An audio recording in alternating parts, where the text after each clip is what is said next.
दोस्तों, आज हम एक बार फिर से तारीख के कुछ अजीब तरीन हकायक के बारे में जानेंगे। करुए वस्ता के वक्त में किसी चमगादड़ का घर में आ जाने को खुशकिस्मती की अलामत समझा जाता था। 19वीं सदी की खवातीन बगलों के बालों को खूबसूरती की अलामत समझती थी।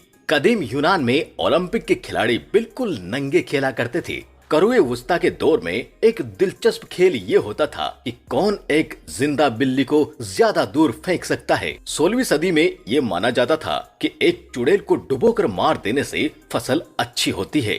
कदीम मिस्र में लोगों का ख्याल था कि भंवरों यानी कि बीटल्स का दिल खाने से हिम्मत मिलती है। 14वीं से 16वीं सदी के दौरान खवातीन लेड से बने कॉस्मेटिक का इस्तेमाल किया करती थी। करुए वस्ता में लोगों का मानना था कि ड्रैगन के खून में जख्मों को भरने की जादुई ताकत होती है। 17वीं सदी में मगरमच्छ पालना मुशायरे में स्टेटस की अलामत समझा जाता था। कदीम रोम में छींक को किसी बड़ी तब्दीली